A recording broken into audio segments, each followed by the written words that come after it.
Welcome to the Breneman Blueprint Podcast. I'm your host, Drew Breneman. So for this episode, I'm going to be behind the mic as a guest. Recently, I joined Angel and Brittany Gonzalez on the Taking the Leap into Commercial Real Estate podcast. So this conversation was one that went differently than most podcast appearances I've done or just interviews that I've done, where we talked plenty about real estate, but we talked a lot about family, being a parent, and some more personal things. So wanted to share it with everybody. So without any further ado, here's the episode. Welcome to Taking the Leap into Commercial Real Estate, the #1 podcast dedicated to helping you get comfortable in the commercial real estate arena and equipping you with the latest market news, insights, and strategies you need to make informed decisions about investing.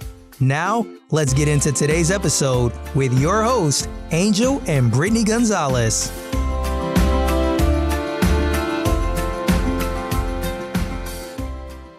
All right. Thank you, everyone, for joining us again and Taking the Leap into Commercial Real Estate podcast. I'm your host, Angel Gonzalez, with my co-host, Brittany Gonzalez. We have the pleasure here today to have Drew Breneman joining us today, getting to understand a little bit about his journey. So I'm just going to kick us off and ask you, can you please introduce yourself and describe what it is that you do? Yeah, thanks for having me, guys. Really appreciate it. So yeah, I'm Drew Breneman with Breneman Capital. I'm a housing provider, and then that's what most people would see, but really probably our end of the day product is it's an investment vehicle for individuals, family offices, institutional investors. But didn't start out that way. I bought a duplex. It was my first deal for $216,000, and that's how I got started. If you want me to go back that far, but I started it's like an internet business. It was just me doing it in high school, and I over like a 4-year period, I made about $100,000, and I saved it all. So I know other people who made, made pretty good money, but they ended up, just basically spent it all. So for some reason, I wanted to save it. And then, I guess the reason is my parents were teachers, so they were big savers because there's not a lot of, you got to plan ahead with that sort of income.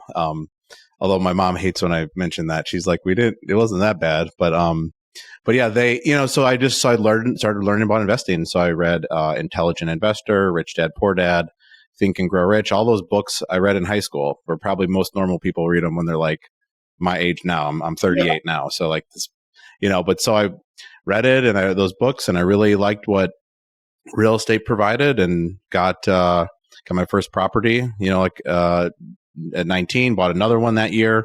And then, fast forward to today, and I've $240 or so million of property. That's with investors. I own a handful of deals on my own, $6 or $7 million worth just of my own, but the rest is with investors. So that's not it wasn't all my down payment. I invest in the deals with them. So we set them up. So.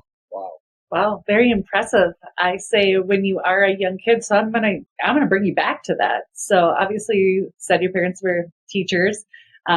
I get it. When we always talk about our parents, they always reserve what we want to say about them, right? But I would say when you did, what gave you that motivation to even dabble into the investment side? What made you take that direction?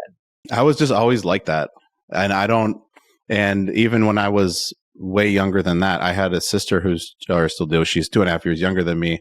And, I would try to sell her things. Like Beanie Babies were popular, Pogs, all this stuff when I was a kid. And I'd try to resell them to her.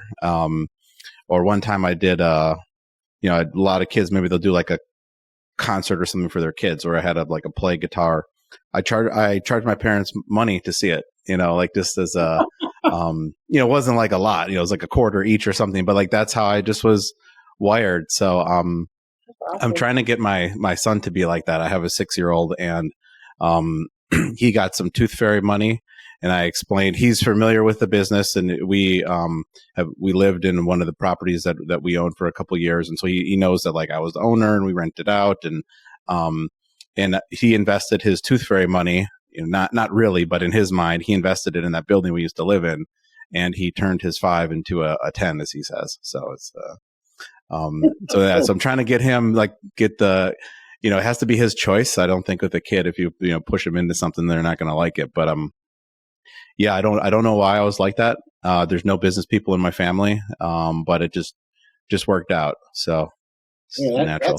that's never Interest. a problem there when that happens. Actually, you kind of hit on something where sometimes I think we bypass a little bit. So I'm a father of three young ones. We already try to make sure like our kids come to like networking events or like we walk the buildings with them, things like that.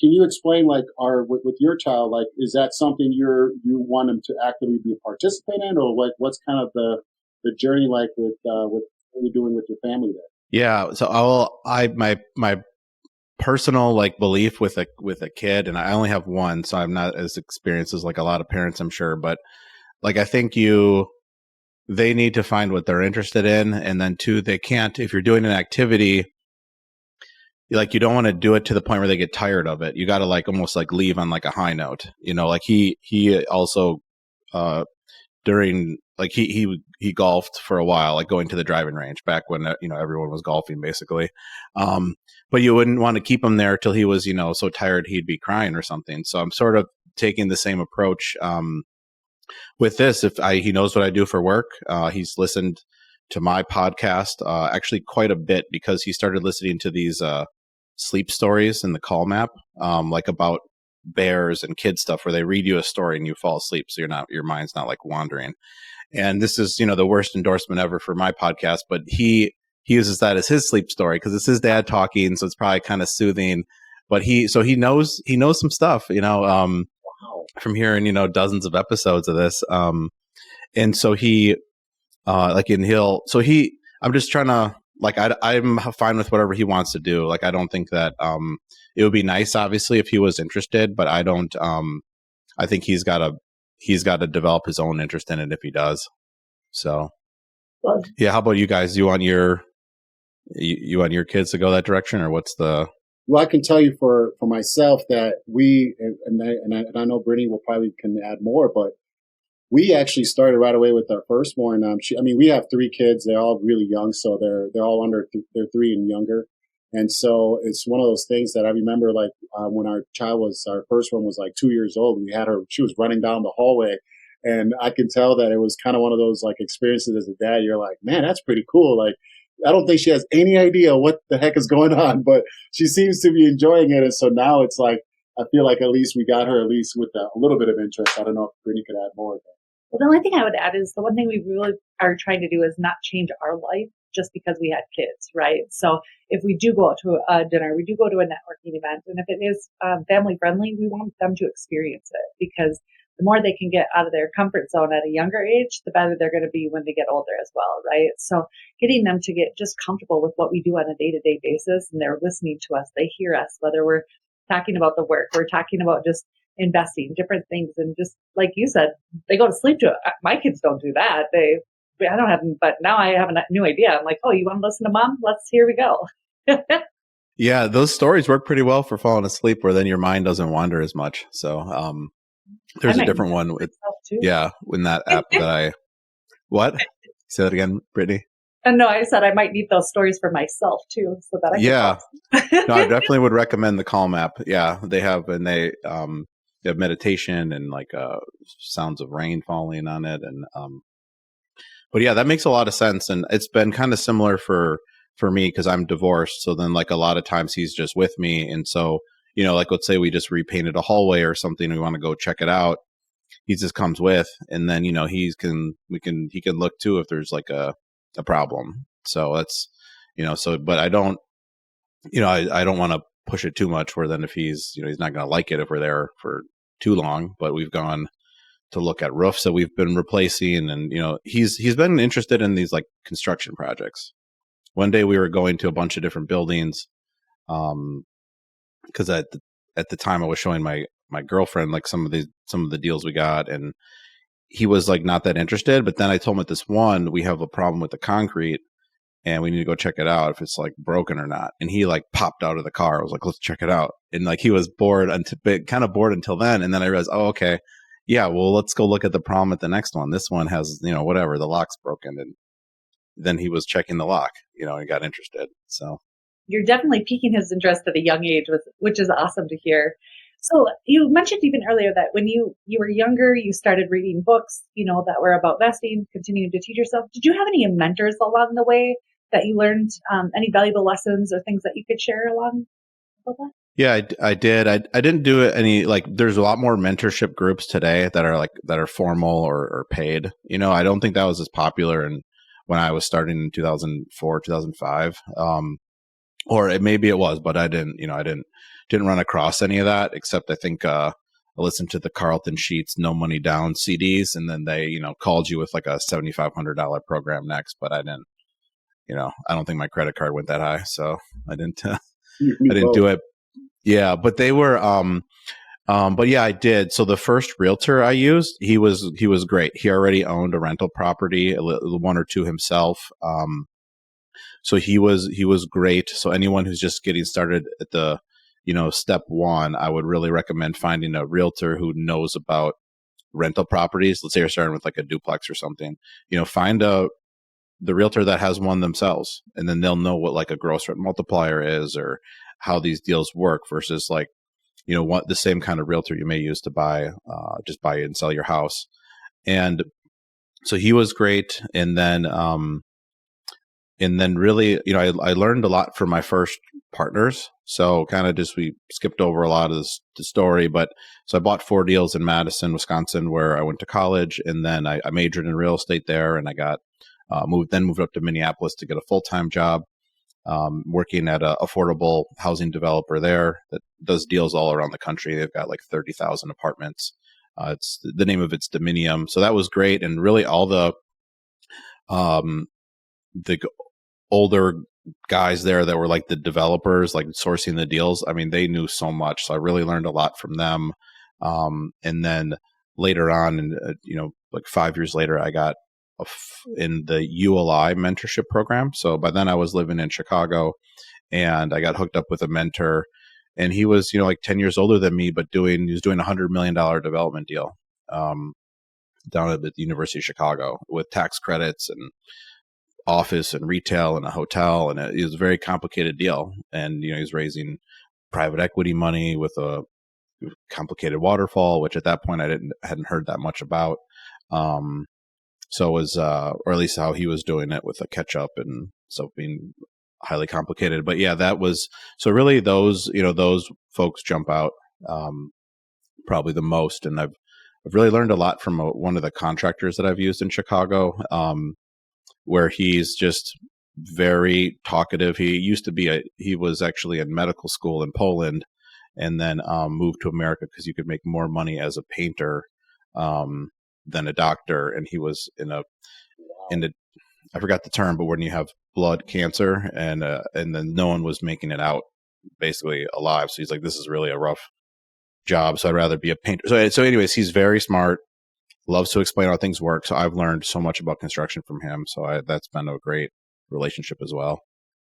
I'm going to jump in. I know Angel's going to say something, but I didn't know your paths crossed in the Minnesota, Wisconsin area. That's I grew up. I was born and raised in Minnesota, and I lived there my entire life until I came to Colorado. So it's interesting. Oh yeah, I remember. Yeah, I remember that in talking to Angel the first time, because he had a Vikings hat on. Yeah, some Vikings gear. Yeah, that is. Yeah, so I grew up in Wisconsin, and then lived in St. Louis Park, so just outside of Minneapolis, for that Dominium job, which was in Plymouth. And then I only worked there a year, and after that I moved to the Chicago area, and then had been there for pretty close to the last 15 years. And then I moved to Austin, Texas, just last year in 2023. So, and then the portfolio kind of followed that. So then my first deals were in Madison, then I bought in Minnesota, then Chicago. Then we also started buying deals in Phoenix. And then now we're going to get rolling in Texas here. So with me as the boots on the ground. I like it. Man, I love that, man. I will tell you, thanks for sharing that journey. Now I feel like when Brittany and I were like, hey, we got to move. We're going to figure this out. And we were all like petrified. You're over here making it easy. Like, hey guys, you can just move around. It's going to be okay. So, yeah. And you guys are in a great market. I mean, because you guys are in Denver, right? Yep. Yes, we are. Yeah. I mean, we have a lot of location data where we made a market model. This is more geared towards multifamily, but all the incomes, the population growth, the job growth, it still all applies to all product types. And Denver has some of the best best all around scores out of any market, especially for the quality of locations for household income and just it's very solid. So out of the growth markets, it has, let's say, the best, we'll call it like personal balance sheets out of any place. So yeah, see, thanks. Good endorsement there. All right, see, honey, this is why we moved. Yeah, low risk for insurance. You look at these markets like Minneapolis and Denver are always on the top 10 for least insurance risk. Yep. Austin, where I'm, is in the top 10, but the other top 10 for worst usually, and then Houston and Florida on it. So yeah, so there's a lot to like about Denver for sure. So let me ask you this, Aaron, because Drew, because one of the things as I'm kind of hearing you did the schooling thing, and I don't know if you were kind of when you went into real estate, if you knew you were kind of going on your own, but what kind of skills and experiences do you believe were crucial for you to be successful in your endeavors that you've been having? Well, I think I guess the main thing that I'd really stress to people was just you got to get started. Like my goal was to be to own properties on my own. I didn't have a goal of like, I want to own a $200 million of property or something. I was actually very surprised that I was able to buy $2 million of property in college. Because if I would have set a goal, I would have already exceeded it. And then I got my first investor. We bought a $2.5 million property, and he put in like that already was like, I didn't think I'd be doing deals that big.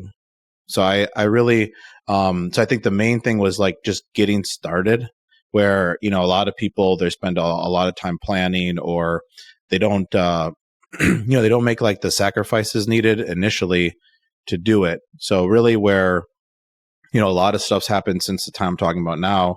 But I think the biggest thing that I did was I saved the money that I made. So I was living very frugally where, I had a car that was like worth $500. Just didn't buy it. I just had the same clothes as usual. Like it would have been great to have a better car and spend the money, but I didn't. I saved it all. I continued that through college. Then when I was renting, let's say in Minnesota, I had 3 rental properties myself. I had a full-time job, but I rented a place where my rent was $800 or $900. Then I moved to Chicago. I did the same thing.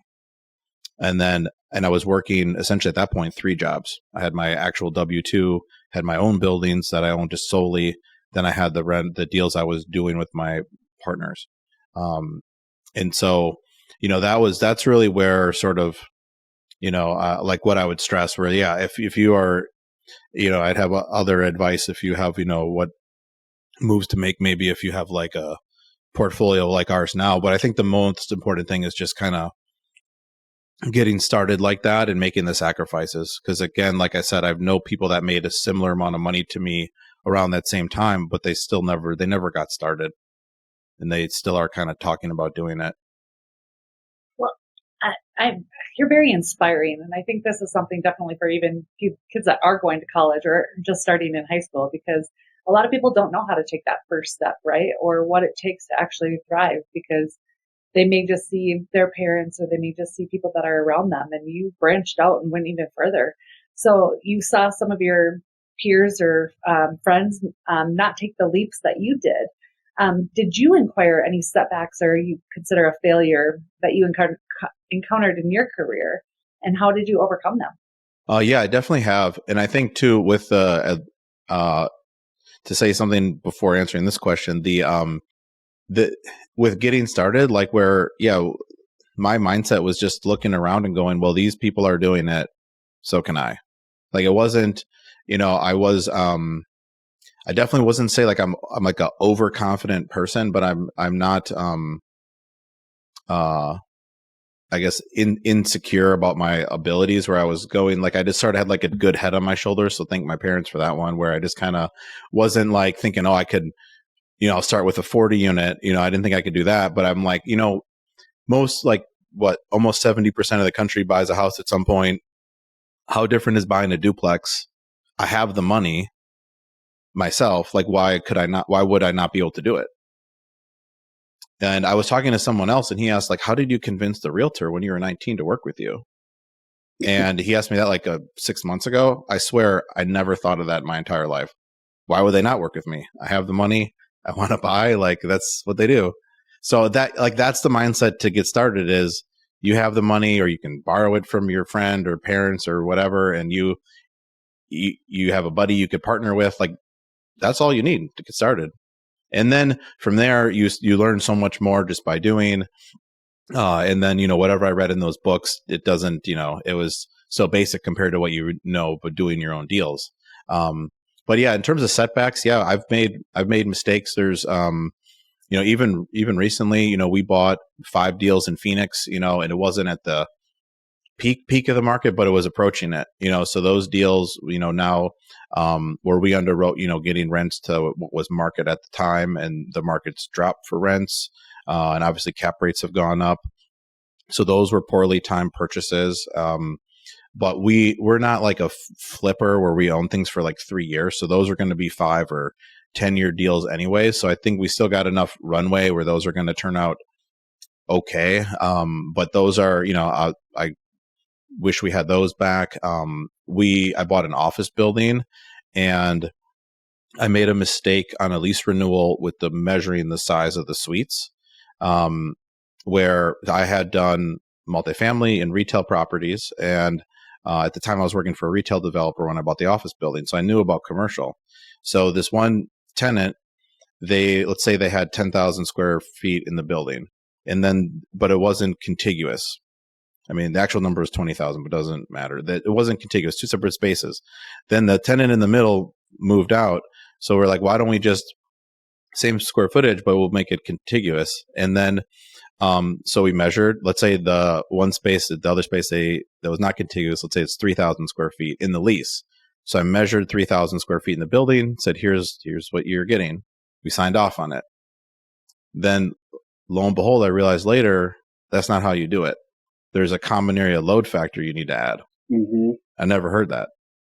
And we, and this is where, generally, like I would say I'm not like a cheap person, but we cheaped out. We didn't use a broker on this renewal. Like we just, they would have told us about this. So we gave them because the load factor. So if someone did not make the same mistake, you're supposed to take the total square footage of the building, which then includes the hallways and bathrooms. And let's say the building was 30,000 square feet in total, but then you only 28,000, let's say, is rented. You need to divide those two numbers, by each other and then multiply. So let's pretend that is like 1.1. Let's just, for made up numbers, it's not exactly right. You need to multiply what you measured by 1.1, and then they sign on the bigger square footage. I didn't know that, but ultimately they wanted something else later where they needed us to extend something for them. And then I just said like, hey, I mismeasured the space. We need to correct this. There's actually like, I forgot what it was, 500 or 800 square feet missing here. We need to, add it to it. And they did. They understood it. And, they were also asking for something. So it was like a fair trade at the time and fixed it. But yeah, if we had to sell or something, that was a big miss. I mean, I'm sure that would have been 6 figures of value if you throw a cap rate on that. So well, I think you explained it, Drew, even in your, is a setback. It was a learning, but it came down to your mindset, right? Like, when you were 19 years old, you didn't even think, why can't I do this? Who's going to look at me different, right? And having that mindset, I think, has allowed you to continue to grow and not let things stop you. Even though you had that setback, it wasn't like, I'm done. I'm not going to do this anymore. It was a lesson learned, and you continue to move forward. So hearing that mindset and being positive about that is very, very, I appreciate it. And I appreciate you sharing that story. I'm going to just jump in and ask one of my favorite questions that I like to ask is, our company's motto is faith, family, and giving. These are 3 things that definitely resonate with us. Can you share the impact of one of these areas in your life? Yeah, I think, for me, I went to a Catholic grade school, and I mean, this will sound weird for me to say, but like a lot of people, I would not, maybe not in work setting, but personal, they say something like about like how nice I am. And I think it's, and to me, that's like I'm not just naturally like that.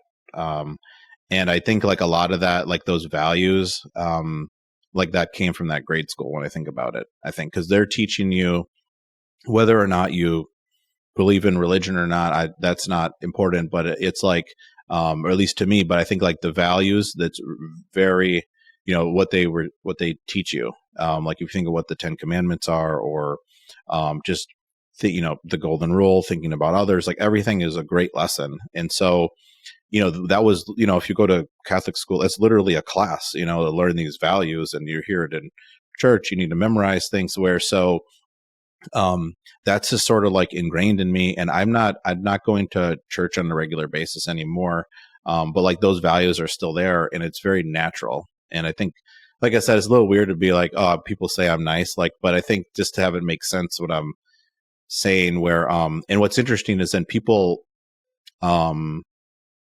like reciprocate that, in your life. And so that's where people also, another thing that's happened is people are surprised, like, oh, I'm surprised that person's doing that, or that worked out that way. And it's like, well, like, I don't know, I would have done the same thing if I was them. And this is how maybe, I don't know, maybe they picked up on that, or it's, like, so I think that's, probably I'd say how that's had the biggest impact on me.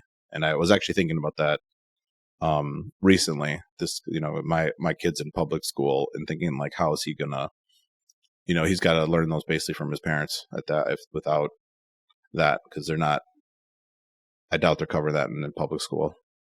I would tell you that's something that we think about quite a bit when it comes to our kids and their education and things, is because at the end of the day, now we definitely have a big faith belief in our background. And one of the things that we like and desire is the fact that, hey, if you can have other faith in God or faith in people or whatever that looks like, but in our kids' lives, we want to make sure they have those values like you speak about. And so we're trying to always be like intentional about like, what are they watching? Who are they with? Like, what school are they going to? It's all the things that you as a parent could definitely understand and relate with.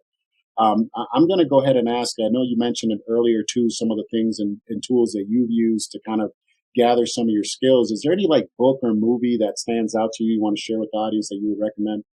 It's a good question. I mean, definitely starting out, the book that I read where I'm like, yeah, this had all the info I needed. So if you're at like step 1, it's just called Investing in Real Estate by Gary Eldred. So that was a great one. And then, for more advanced stuff, so I do have a degree in real estate, like a bachelor's degree. So then that helped a ton, obviously, like it's what I majored in. And so I had a appraisal class, a real estate 101, a valuation of finance, like real estate law, business law, so yeah, whatever those textbooks were, obviously that was huge. And then probably once you start building a big enough portfolio, and then maybe you hire a few people, or you need to manage the people who work at the properties or a management company, I think just your general business books are really great, like Good to Great. Yes. That's one of the best books I've read. I'm blanking on the author's name, but that's an exceptional book. So that would be, let me think what else. Yeah. And then I think really how I've learned the most is not books or formal mentorships. It's observing what other people are doing. So you see what they did, and then you just basically try to somewhat reverse engineer it. Go, oh, that's interesting. They bought that deal, and then this is their plan, and this is the loan they said they're doing, and then you just see how it works. And then that and networking, because then just actually directly asking the people, what do you do? That's how I learned. Like probably if we had to think, like 99% of what I know, it was just from either doing it or asking how someone did it, or just reading like a news story and then figuring out, okay, that's what they did. Interesting. Man, I truly appreciate the insights and the things that you're providing. As we're kind of winding down on our show here, I do have a couple of questions that I kind of come to mind. And the first one would be, if there's anything we haven't covered that you would want to share with the audience with regards to your journey or whatever that, or any life lessons or whatever, what would that be that kind of stand out that you would want to make sure our audience knew? No, I think, yeah, this is like, you guys asked some great questions and we got into a lot of good stuff. I think if it's helpful, we didn't really talk too much about our business, but yeah, now today we only do multifamily existing deals. So buying stuff built usually after 1990. we've gone older on value add renovation deals. But usually like, newer stuff that needs like a little bit of a lift. And that's been, in those markets I had mentioned. And then early on was doing those commercial deals. So now today we just do multifamily, just to give the context of like what stuff we're doing. And, it's what's, and then just, yeah, like in like deal size, we've bought stuff as big as 33 million now just on a single deal. Wow. But yeah, as far as lessons, no, I think, yeah, I got into a lot of good stuff. So nothing comes up like, oh, I wish I would have said this. And I think, yeah, a lot of that, it just came from my parents when I think about it. And they, it's interesting where you're talking about bringing your kids to networking stuff. Cause that's great. Cause as a kid or even as a teenager, I had just really no idea like on how, so like about networking or how business worked. I had an interest in it, but it wasn't, I don't like my parents, they didn't know any business people except one guy that my dad was friends with owned a auto body shop. So my dad was a tech ed teacher. So I was his former student. And so so sometimes we'd go over there on a Saturday and like hang out with them or, get a repair done at cost, like I hit a mailbox once and got the door fixed, but that was, but yeah, so no, I think that's, yeah, no, I think we covered it. So thanks. Drew, I got to tell you something that I and this is something that I would probably say is a miss on my part on previous shows, and we've done quite a few ourselves and been on quite a few. But you've mentioned your parents and like their impact and kind of watching and their background, and I think that's actually a very crucial thing to kind of make sure that I start kind of thinking about and getting that out there, because there is a role that parents play, and there is, good or bad, quite frankly, and also the examples that we see. And so I know for myself, a lot of the things that I've been doing in my current career and life actually were also parts of my parents' missteps that I'm like, I don't want to do that. And some things where I wanted to take the values that they presented. So like from a value standpoint, I took that away from my parents, but from a business standpoint, I'm like, no. But so it's kind of one of those unique things where I kind of appreciate the fact that you bring that up, because I think sometimes we bypass that, and I think that makes me want to be more active and intentional with my kids. Yeah, no, that's a great point. And I think one thing that my parents did, thinking about this, that would be worth noting if this one turn this into a mindset and parenting episode here, they were they really built my confidence up, but not as like where it was like overly inflated, if you will. Like, so so if you did something, they would say you did well. Like if you did well, like they would acknowledge it. And then, or if you did something that wasn't done well, they wouldn't say like, stop it, don't do it this way. They would just let you do it. And cause I do know someone who's, it seems like cause I've met their parents, and they are like, you do something that's not exactly right, they like stop you, like, don't do it like that. And he's like a little hesitant to, to go. And so I just did that with my, so I do the same thing with my son, like what my parents were doing, where he did really well on a certain test in school. And I told him he get the best in class of everybody. And he was really excited to hear that. But the point is to like build up his confidence. I didn't tell him he's going to go to Harvard now or whatever, but I was like, you did the best in your class, like out of everybody in this math test. But then I'm not, but I'm not pumping it up where it's ridiculous. We're going to be you're not the best person in the city. You're just those, out of 20, whatever kids, it was the best. But it was, yeah. So I think they did a good job of that, because then I wasn't, and then too, what was almost nice in a weird way is like with not having anyone having any business experience or whatever, there was nothing to like live up to, or like, oh, that's also what's weird is if like my son does go into real estate, it's like, it'd be, you have like a certain level that people would expect you to be at. And then that would be hard if you're not, where I didn't have to deal with that. So. No, that's so interesting when we think about it that way. And so, yeah, I got some takeaways. So thank you for that. One thing I always want to make sure too is that for our audience, if they want to find you or want to make sure that they're able to, either join you on a deal or whatever that may be, what's the best way to contact you? Yeah, just go to Breneman.com. So just spelled like my last name, B like boy, Reneman. And then You can sign up to be on our investor list. So just as deals come up, we send it out to our email list of investors, and as people invest on a first come, first served basis.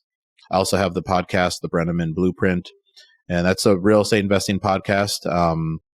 Really mostly for active investors, I'd say. I also do have some passive investor episodes.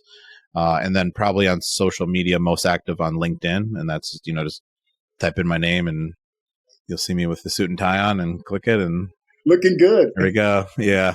But yeah, thanks for having me on. This was fun. It's a pleasure. No, for sure, man. Well, as we wrap up this episode of Taking a Leap into Commercial Real Estate, I hope you guys enjoyed the conversation today. I always like to make sure that we keep in mind our podcast motto is that build relationships by going deep and not wide.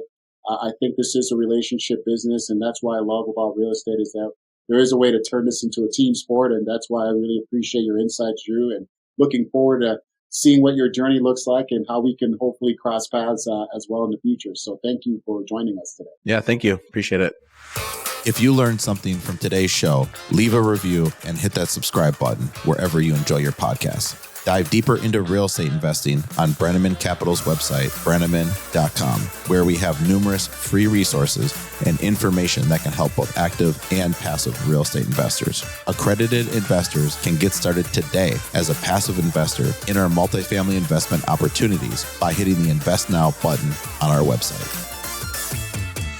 The views and opinions expressed in this podcast are those of Drew Breneman and guests as of the date of recording and do not purport to reflect the views or opinions of Breneman Capital LLC and its subsidiaries. Views and opinions are provided for informational purposes only and should not be relied upon or deemed as investment or tax advice or an offer to buy or sell securities. The speaker cannot be held responsible for any direct or incidental loss incurred by applying any of the information offered.